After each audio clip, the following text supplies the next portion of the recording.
الحمد لله نحمده ونستعينه ونستغفره ونؤمن به ونتوكل عليه ونعوذ بالله من شرور أنفسنا ومن سيئات أعمالنا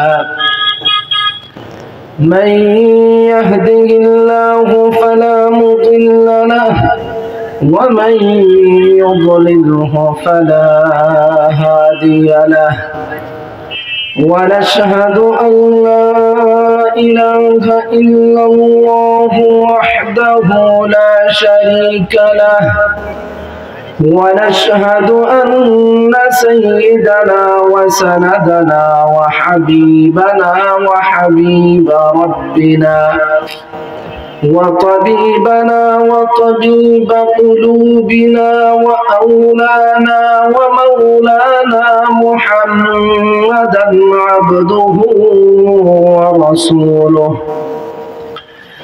أرسله الله تعالى بالحق إلى الخلق كافة بشيرا ونذيرا وداعيا إلى الله بإذنه وسراجا وقمرا منيرا أما بعد فقد قال الله تعالى في كلامه المجيد وفي فرقانه الحميد أعوذ بالله من الشيطان الرجيم بسم الله الرحمن الرحيم هو الذي أرسل رسوله بالهدى ودين الحق ليظهره على الدين كله وكفى بالله شهيدا وقال تعالى ادع إلى سبيل ربك بالحكمة والموعظة الحسنة وجادلهم بالتي هي أحسن وقال تعالى ومن يؤت الحكمة فقد أوتي خيرا كثيرا وقال رسول الله صلى الله عليه وسلم لا يبقى بيت مدر ولا وبر إلا أدخله الله الإسلام إما بعز عزيز وإما بذل ذليل أو كما قال النبي عليه الصلاة والتسليم سبحانك لا علم لنا إلا ما علمتنا إنك أنت العليم الحكيم وقال تعالى في شان حبيبه ومحبوبه إن الله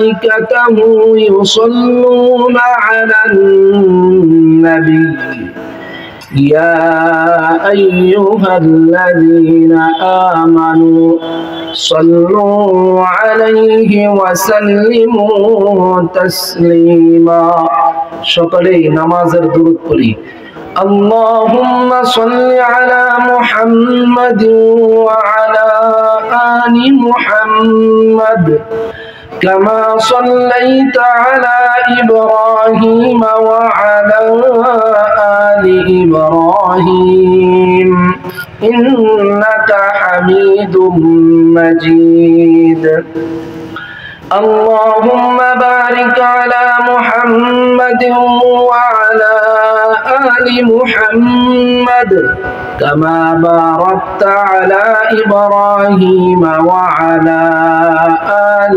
إبراهيم إنك حميد مجيد الحمد لله সকলেই পড়ি আলহামদুলিল্লাহ আল্লাহ রাব্বুল আলামিনের আলিশান দরবারে অসংখ্য অগণিত শুকর ও সুজুদ যে মহান পরওয়ারদিগার আমাদেরকে ইলাইপুর দক্ষিণপাড়া মুহাম্মদিয়া আল মদিনা জামে মসজিদের উদ্যোগে 14তম বার্ষিক ওয়াজ ও দুয়ার মাহফিলে আমাদেরকে আসার বসার তৌফিক দান করেছেন। জীবনের মূল্যবান সময়টুকু এই মুবারক মজলিসে ব্যয় করার তৌফিক দান করেছেন। এজন্য সকলে অন্তরের অন্তঃস্থল থেকে দিলকে উজাড় করে প্রাণ খুলে আল্লাহকে রাজি খুশি করার জন্য মুহাব্বতের সহিত আজমতের সহিত কালিমাতুশ শুকর আদায় করি আলহামদুলিল্লাহ। মুহতারাম হাজিরিন, আমি আপনাদের সামনে পবিত্র কুরআনুল কারীমের 3টা আয়াত তেলাওয়াত করেছি। এই আয়াতগুলোর পরিপ্রেক্ষিতে আমি একটি হাদিস পাঠ করেছি। এই আয়াত এবং হাদিসের আলোকে কিছু দ্বীনি জরুরি কথা, যেই কথাগুলো আমার প্রয়োজন, যেই কথাগুলো আপনার প্রয়োজন, যেই কথাগুলো উম্মতে মুহাম্মদিয়ার প্রতিটা ব্যক্তির জন্য প্রয়োজন, এমন কিছু জরুরি কথা আমাকে বলবার, আপনাদেরকে শুনবার তৌফিক দান করেন, বলেন আমিন। আমার জন্য আপনারা দোয়া করবেন মনে মনে। এই মঞ্চে বসে, এই চেয়ারে বসে, এই মাইকের সামনে বসে কোরআন এবং হাদিসের বাহিরে কোনো গল্প, কোনো কিচ্ছা, কোনো কাহিনী আমার মুখ দিয়ে যাতে না আসে। ইনশাআল্লাহুল আজিজ আমি 1 ঘন্টা বয়ান করব, বেশি না। এই 1 ঘন্টা বয়ানের মধ্যে যদি একটা গল্প বলি, আপনারা সাথে সাথে আমাকে ধরবেন, হুজুর গল্প বললেন কেন, কোরআন হাদিস কি নাই? আমার কথা কি আপনারা বুঝেন? আমি কিন্তু অনেক দূর থেকে আসছি। খুলনার মানুষের কথা আমি কিছুটা বুঝি, আমার কথা আপনারা বুঝেন কিনা? আমি কি বলছি আপনাদের সামনে? আমি কথা যা বলবো কোরআন এবং হাদিস থেকে বলবো। কোরআন এবং হাদিস থেকে কথা বললে কিছু কথা মানুষের ভালো লাগে, আবার কিছু কথা মানুষের খারাপ লাগে। যিনি নামাজ পড়েন, কোরআন থেকে যদি নামাজের কথা বলি তার ভালো লাগবে। যিনি নামাজ পড়ে না তিনি মনে মনে বলবেন, হুজুর আর কোনো ওয়াজ পায় না, খালি নামাজের ওয়াজ করে। আমি যদি রোজার ওয়াজ করি কোরআন থেকে, যে রোজা রাখে সে বলবে হুজুর ভালো। যে রোজা রাখে না, দিনের বেলা একটা পর্দা টানায় ভিতরে সিগারেট খায়, সে মনে মনে বলবে হুজুর আর ওয়াজ পায় না, খালি রোজার ওয়াজ। যিনি সুদী অর্থ ব্যবস্থার সাথে জড়িত, যদি সুদের বিরুদ্ধে ওয়াজ করি, যিনি সুদ খায় সুদের সাথে জড়িত, ঘুষ খায় ঘুষের সাথে জড়িত, তার খারাপ লাগবে। যারা খায় না তারা মনে মনে বলবে হুজুর আজকে ঠিক মতো ধরছে। আমার কথা কি বুঝে আসছে ভাই? বক্তারা মঞ্চে উঠলে মঞ্চের আশেপাশে কিছু নেতা ঘুষের লোক থাকে, সমাজের মাতব্বর টাইপের কিছু লোক থাকে। বয়ানের কথাগুলো যদি তার পক্ষে যায়, হুজুর খুব ভালো, আগামী বছর দাওয়াত কনফার্ম। আর আমার মতো ঘাড়তেরা বক্তা যদি হয়, বলে তাড়াতাড়ি নামেন, আগামী বছর আর এদিকে আসবেন না। আমার কথা কি বুঝে আসে ভাই? এটা হলো আমার অভ্যাস। আমি আলহামদুলিল্লাহ আপনাদের দোয়ায় কোরআন হাদিস থেকে কথা বলতে পারি, কিন্তু পরের বছর আর দাওয়াত পাই না। আর যদি আমার পরে আলহামদুলিল্লাহ আরো ভালো বক্তা আছে, আমি আইসাও অনেক বক্তাদের ওয়াজ শুনছি, গজল সহ ওয়াজ করতেছেন, সবার কাছে ভালো লাগছে, ওনারা আগামী বছর দাওয়াত পাবে, কিন্তু আমি পাবো না। আপনারা আমাকে আগামী বছর দাওয়াত দেন, এই জন্য কথাগুলো বলতেছি না। কথাগুলো দুঃখের, একটু হাসি দিয়া বলতেছি। কথাগুলো দুঃখের, হাসি দিয়ে বলতেছি। বিগত 16 বছর আজকে আপনাদের সামনে এমন ওয়াজ করব যে ওয়াজ 16 বছর যাবত শুনেন নাই। আমার আগে দুইটা ছেলে গজল বলছে না, তারা বলছে পালাইছে রে পালাইছে, শেখ হাসিনা পালাইছে। হাসিনা ওদের জন্ম থেকে এই বয়স পর্যন্ত পুরো সময় হাসিনা ছিল, ওরা কি আগে কিছু দেখছে? আমার কথা বলেন, যে দুইটা ছেলে গজল গাইছে বেশি হইলে 20 বছর, 18 থেকে 20 বছর, তাইলে 16 বছর তো একটা শাসক শাসন করছে আমাদেরকে। তার আগের শাসন এই 4 বছরের ছেলে পাইছে, বুঝছে? তাইলে ওরা শুধুমাত্র কি দেখছে? হাসিনার স্বৈরতন্ত্র ওদের বুঝ হওয়ার পর তারা দেখছে। হাসিনার আগে যারা ছিল, এখন সামনে যারা ক্ষমতায় আসার স্বপ্ন দেখতেছে, তাদের মধ্যে কি তফাৎ আপনি আমাকে বুঝাইতে পারবেন? কোন তফাৎ আছে? মুদ্রার এপিঠ ওপিঠ। আপনারা কেউ রাগ করবেন না। আগে আমাদেরকে আওয়ামী লীগ বাধা দিছে, এখন বিএনপি বাধা দিবে, সমস্যা নাই, আমরা এভাবেই চলবো। আমি একটা ছোট্ট উদাহরণ দিয়ে আমার ছাত্রদেরকে বুঝাই যে সেনা আর লেদা, আমাদের গ্রামের ভাষায়, আমাদের নরসিংদীর ভাষায় সেনা কয় কারা জানেন? গরু যেটাকে পেশাব করে ওইটাকে কি বলে? সেনা। আর লেদা কারে কয়? গরু যেটা পায়খানা করে এটাকে কি বলে? লেদা। সেনা আর লেদা দুইটার মধ্যে কোনটা পবিত্র বলো তো? আমার ছাত্ররা বলে হুজুর এখানে পাক হওয়ার কোনো জিনিস নাই। কি বলেন? একটা হয়তো একটু বেশি গাঢ়, একটা পাতলা, দুইটাই নাজাসাতে গালিজা, দুইটাই অপবিত্র। এই পিচ্ছি দুইটা ছেলে আগের যুগ দেখে নাই, এই জন্য তারা শুধুমাত্র শেখ হাসিনার গালি দিয়ে গেছে। আর যারা আগের যুগ দেখছেন তারা কিন্তু উভয় অবস্থা তাদের সামনে আছে, কথা ঠিক কিনা? আপনারা আপনাদের এলাকার অবস্থা জানি না, আমাদের এলাকায় দেখছি হাসিনা 16 বছর, আওয়ামী লীগ 16 বছর যে শোষণ করেছে, এই 2 মাসে বিএনপি তার অনেকটা শোষণ করে ফেলাইছে। নাকি মিথ্যা কথা বলছি? জেনে আগে আওয়ামী লীগ চান্দা নিত, এখন চান্দা নেয় কে? আরে নির্বাচনের পরে যদি বিএনপি ক্ষমতায় যায়, খুদা না করুক, যদি বিএনপি ক্ষমতায় যায়, কথাগুলো আর বলতে পারবো? আগেই বইলা যাই, আগে চান্দা নিছে কে? আওয়ামী লীগ। এখন চান্দা নিবে কে? বিএনপি। নিচ্ছে, নিবে না, এখন নিচ্ছে। আবার কেউ বলেন না হুজুর কোরআনের বাইরে না কথা বলবেন না, এটি কি? সবগুলো কোরআনের কথা। আমি একটা একটা আয়াত বলবো আর প্রমাণ করবো। দোস্ত মুহতারাম, বুঝার জন্য কথাগুলো বলছি। এই ওয়াজ আগে শুনেন নাই? বিগত 16 বছর মসজিদের ইমাম সাহেব, খতিব সাহেব শুধু এই আয়াতগুলো পড়ছে, আয়াতের পুরাপুরি তর্জমা করতে পারে নাই। কোন আয়াতের তর্জমা করছে, ঠিক আয়াতের সঠিক ব্যাখ্যা বিশ্লেষণ উম্মতের সামনে পেশ করতে পারে নাই। কেন? আয়াতের সঠিক ব্যাখ্যা বিশ্লেষণ উম্মতের সামনে পেশ করলে এটা তাদের গায়ে লাগে, এই হুজুর বালানা, এই ইমাম বালানা। ইমাম শুধুমাত্র মসজিদে বসে রাজনীতি করে। ইমাম সাহেবের কাজ হইল নামাজ পড়াবে, ইমাম সাহেবের কাজ হইল মাসআলা লাগলে ফতোয়া দিবে, ইমাম সাহেবের কাজ হইল মুরগি জবাই করতে হলে, কুরবানির সময় গরু জবাই করতে হলে জবাই করবে। এগুলো হলো ইমাম সাহেবের কাজ। ইমাম সাহেব কোনো রাজনৈতিক কথা বলবে? আমার কথা বুঝেন নাই? আমার কথা বুঝেন না আপনারা? ইমাম সাহেব কেন রাজনীতির কথা বলবে? ইমাম সাহেব বাংলাদেশের নাগরিক না? আপনি রাজনীতি করতে পারেন, ইমাম সাহেব রাজনীতি করতে পারবে না কেন? কথা বলেন। আপনি রাজনীতি করতে পারবেন, ইমাম সাহেব পারবে না কেন? এই বৈষম্য। ইমাম সাহেব বাংলাদেশের নাগরিক, রাজনীতি করার অধিকার ইমাম সাহেবের আছে। ইমাম সাহেব যে রাজনীতি করে কোরআনের রাজনীতি, এটাই সঠিক রাজনীতি। আপনি যেটা করেন কার্ল মার্কস, মাও সেতুংয়ের বস্তা পচা গণতন্ত্রের রাজনীতি, এটা হারাম হারাম হারাম। এজন্য খুব খেয়াল করে কথা বুঝবেন। কথা যদি কারো গায়ে লাগে, আমি আগে মাপ চাই, বয়ান শেষে আরেকবার মাপ চাবো। প্রথমে একবার মাপ চাইতেছি, আবার বয়ানের শেষে মাফ চাবো, আমাকে মাফ করে দিবেন, কিন্তু কথাগুলো আপনাদের শোনা দরকার।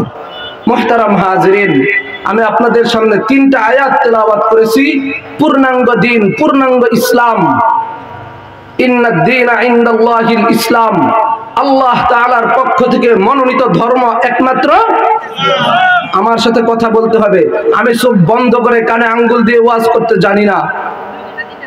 আমি এটা চাই না আগামীকালকে চাষটলে বলে বসে বলবেন অনেক দূর থেকে হুজুর আসছিল, কি সুন্দর সুর দিছে, কি সুর দিছে জিগাইব, হুজুর কি বলছে, আপনি মাথা চুলকাইবেন আর বলবেন কি জানি সুর দিছে মনে নাই, কি জানি বলছিল মনে নাই, তবে সুরটা সেই। কথা কি বুঝে আসছে? আমি সুর দিতে জানি কিন্তু সুর দিব না রে ভাই। সুরের মধ্যে কিছু নাই, কিছু কথা আজকে আপনার অন্তরে গেঁথে দিয়ে যাব, মরার পরে মরার পরে ফেরেশতা আপনাকে জিজ্ঞেস করলে যাতে আপনি এটার জবাব দিতে পারেন। আজকে আপনাদের থেকে তওবা করাইবো, তওবা। হাফিজ হুজুর রহমাতুল্লাহ আলাইহি রাজনীতি করেছেন, মুরব্বীরা জানেন না? হাফিজ হুজুর কিসের রাজনীতি করেছিলেন? তওবার ডাক দিয়েছিলেন, তওবার। এই জাতির তওবা করা দরকার। আজকে আবার আমি আপনাদের থেকে তওবা গ্রহণ করব। মুহতারাম হাজিরিন, আমি যে আয়াত তেলাওয়াত করেছি এই আয়াতের মধ্যে আল্লাহ রাব্বুল আলামিন তিনটা আয়াতের মধ্যে পূর্ণাঙ্গ ইসলামের কথা বলেছেন। পূর্ণাঙ্গ ইসলাম কি আমি সহজে আপনাদেরকে বলবো, আপনারা শিখবেন। এক নাম্বার হইল ইসলামের শিক্ষা। ইসলাম পরিপূর্ণ হওয়ার জন্য এক নাম্বার ইসলামের কি লাগে? সবাই বলেন কি লাগে? আপনি নামাজ পড়বেন, নামাজ শিখতে হবে না? আপনি নামাজ পড়বেন, নামাজ হতে হলে কোরআন শিখতে হবে না? সবাই আমার দিকে খেয়াল করবেন, যিনি আসছেন উনি আপনাদের এলাকার, আমি আসছি অনেক দূরের থেকে। কথা কি বুঝে আসছে? মাইন্ড করেন না, এদিক সেদিক তাকাইলে কথাগুলো ভালো করে বুঝবেন না। এক নাম্বার কি বলছি, ইসলাম পূর্ণাঙ্গ হতে হলে ইসলামের কি লাগবে? শিক্ষা লাগবে। আপনার মধ্যে যদি ইসলামের শিক্ষা না থাকে ইসলাম পালন করতে পারবেন? এক নাম্বার হলো ইসলামের শিক্ষা, আরবিতে এটাকে বলে তালিমে দ্বীন, দ্বীনের শিক্ষা।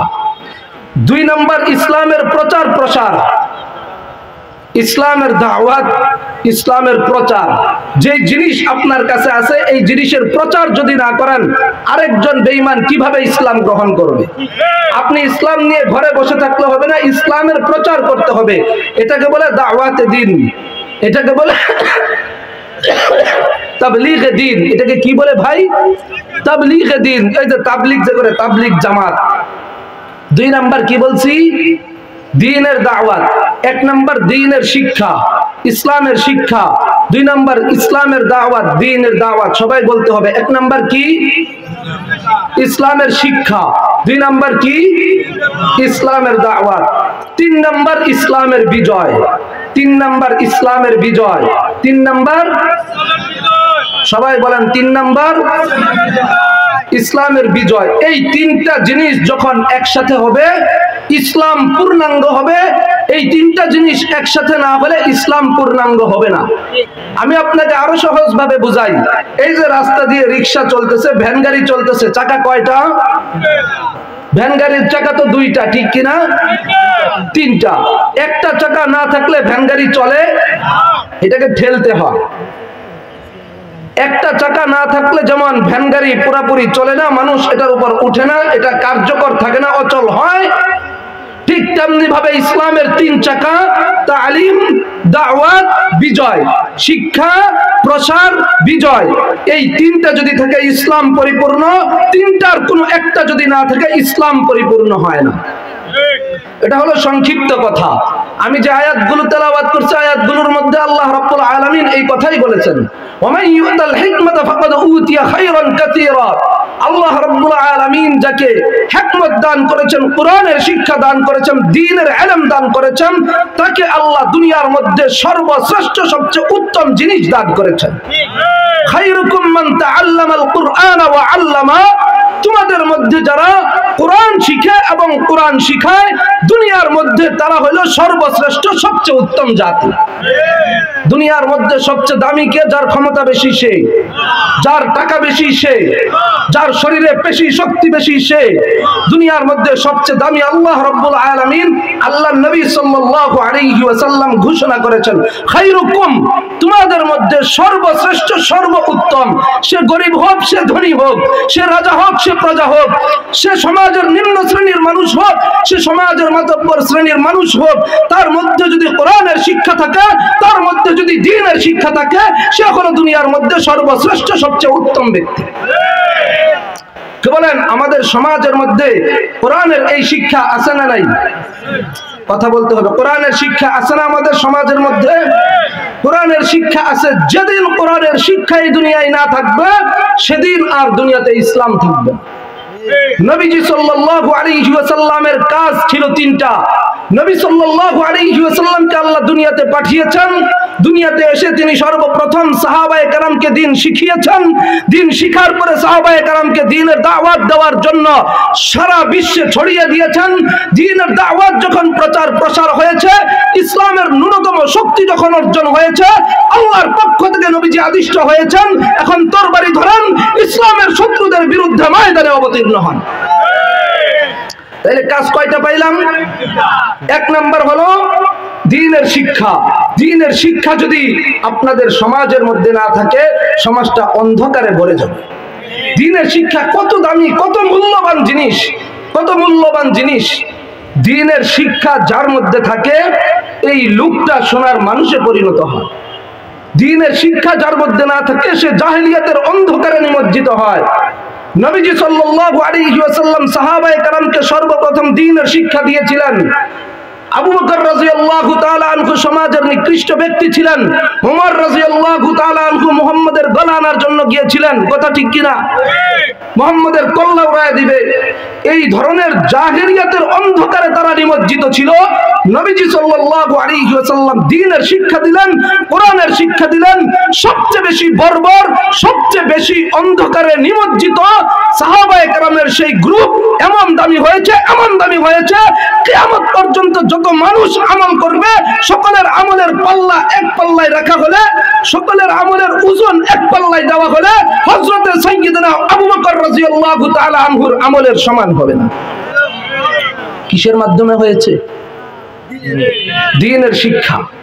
দ্বীনের শিক্ষা যার ভিতরে আসে, দ্বীনের তালিম যার ভেতরে আসে, দ্বীনের আলো যার ভেতরে আসে, সে সোনার মানুষে পরিণত হয়।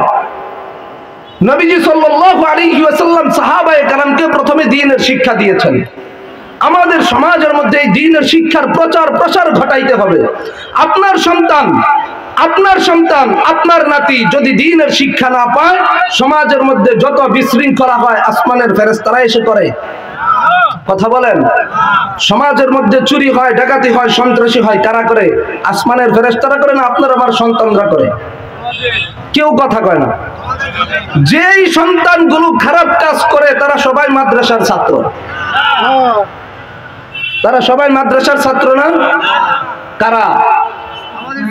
মাদ্রাসার শিক্ষা, কোরআনের শিক্ষা যার ভেতরে থাকে, সে সমাজের মধ্যে অনৈতিক কাজ করতে পারে না।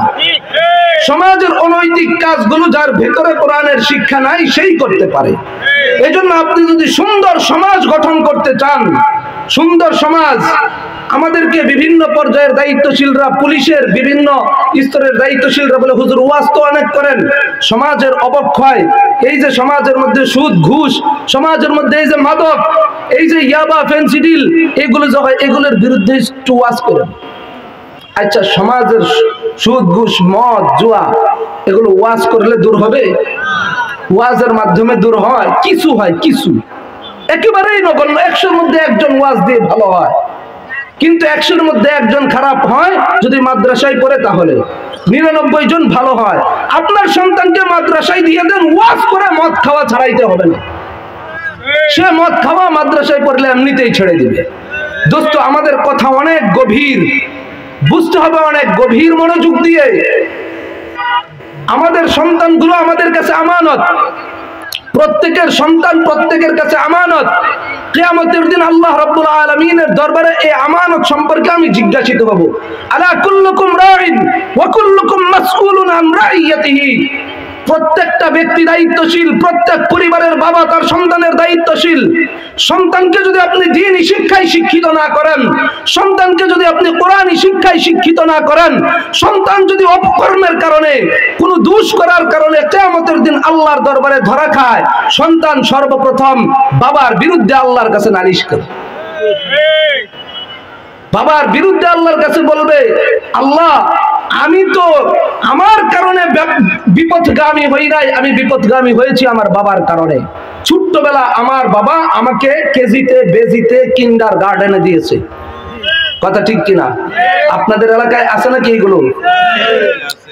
কিন্ডার গার্ডেন থাকুক, কিন্তু আপনাদের হাতে ধরে পায়ে ধরে বলে যাই, আপনার সন্তানকে 5 পরিমাণ, কি পরিমাণ?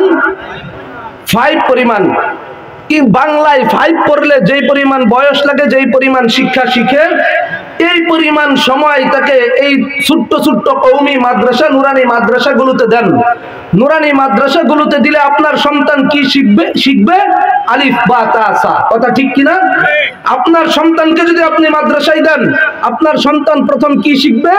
আলিফে আল্লাহ। সুবহানাল্লাহ। আপনার সন্তান সর্বপ্রথম কি শিখবে? আলিফে আল্লাহ বা বায়ে বাইতুল্লাহ। আপনার সন্তান কি শিখবে? বায়ে বাইতুল্লাহ। তায়ে তাজ, তাজ মানে টুপি, সায়ে সওয়াব। কথা ঠিক কিনা? এইভাবে আপনার সন্তানকে যদি আপনি মাদ্রাসায় না দিয়ে স্কুলে দেন, কিন্ডার গার্ডেনে দেন, কিন্ডার গার্ডেনের কোন স্কুলের শিক্ষক প্রতিষ্ঠাতা কেউ থাকলে আমার উপর রাগ করেন না, আপনার কিন্ডার গার্ডেন অবশ্যই থাকবে, তার মধ্যে মাদ্রাসার শিক্ষাটা ঢুকায় দেন। আপনার সন্তান প্রথমে কি বলে, আরেকটু আগের থেকে বলা দরকার ছিল, মাদ্রাসায় দিলে সর্বপ্রথম হুজুররা কি শিখায়? আলিফ বা তা সার আগেও লা ইলাহা ইল্লাল্লাহ কালিমা শিখায় না? আর স্কুলে গেলে সর্বপ্রথম কি শিখায়? হাট্টিমা টিম টিম, তারা মাঠে পারে ডিম, তাদের খাড়া দুটো শিং, তারা হাট্টিমা টিম টিম। কথা ঠিক কিনা? হাট্টিমা টিম টিম নামে কোন জানোয়ার আছে? এই ওয়াজ আগে শুনছেন নি? আমি যে ওয়াজ করতেছি আগে শুনছেন? হাট্টিমা টিম টিম নামে কোন জানোয়ার আছে? তারা মাঠে পারে ডিম। যেই জন্তু ডিম পারে, এ কি মাঠে গিয়া পারে না সিপাই গিয়া পারে? আরে কথা কন, এগুলো শিক্ষা, মজাক না, এগুলো কি শিক্ষা? হাট্টিমা টিম টিম, কোন জানোয়ার নাই। 1 নম্বরে মিথ্যা। 2 নম্বর, তারা মাঠে পারে ডিম। ডিম যে জানোয়ার পারে মাঠে যায় না, সিপাই যায়। তারপরে কয় তাদের খাড়া দুটো শিং। ওই মুসলমান ভালো করে বুঝবেন, যেই প্রাণী ডিম পারে তার কোনোদিন শিং হয় না। কোন কথাটা সত্য পাইলেন? সর্বপ্রথম আপনার সন্তান থেকে স্কুলে দিলেন, ইহুদি খ্রিস্টান বেঈমানরা মুসলমানের সন্তানের ঈমানকে ধ্বংস করার জন্য সর্বপ্রথম একটা মিথ্যা জিনিস শিখাইছে। 2 নাম্বার, আপনি সামনে যান, আপনি শিখাইবেন আলিফ বা তা সা, আলিফে আল্লাহ। কিন্ডার গার্ডেনে শিখাইব সরতে অজগর, সরায়া সরায়াতে আম, অজগরটি আসছে তেরে, আমটি আমি খাবো পেরে। কথা ঠিক কিনা?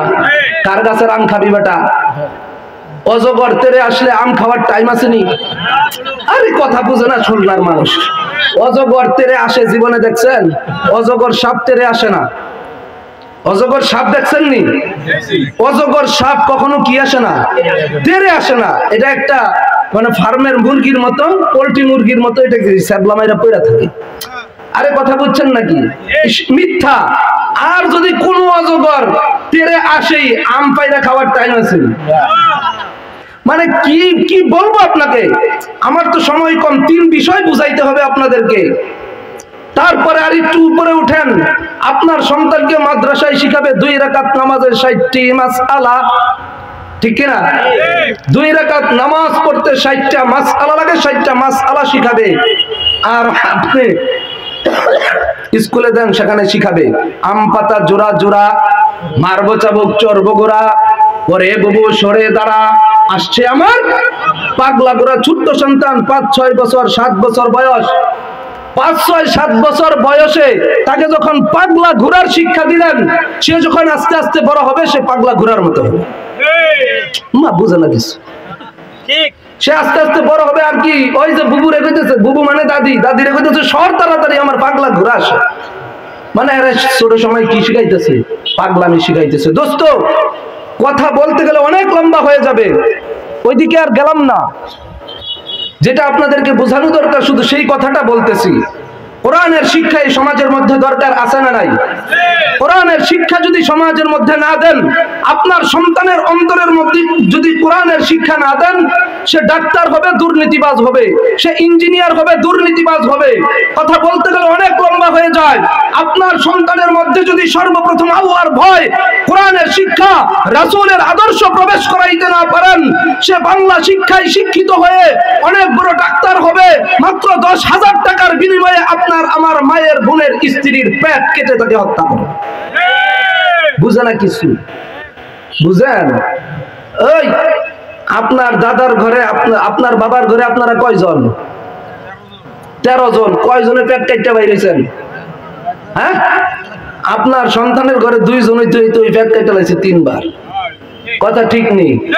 কে করছে? যে ডাক্তারের অন্তরের মধ্যে কোরআনের শিক্ষা নাই, আল্লাহর ভয় নাই, ওই শয়তান একটা ক্লিনিক খুলছে খুলনার এক চিপার মধ্যে, নিয়ে গেলে এই কয় পেটের ভিতর পানি শুকায় গেছে, বাচ্চা উল্টায় গেছে, নারী বুড়ি পেঁচ লাগা রয়েছে, তাড়াতাড়ি সিজার করেন, হয়তো বাচ্চা বাঁচবো নাইলে মা বাঁচবো, আর কোথাও একটা মারা যাবে। কি এক আতঙ্ক ঢুকায় দিছে। কোথেকে আসলো এই শয়তানি?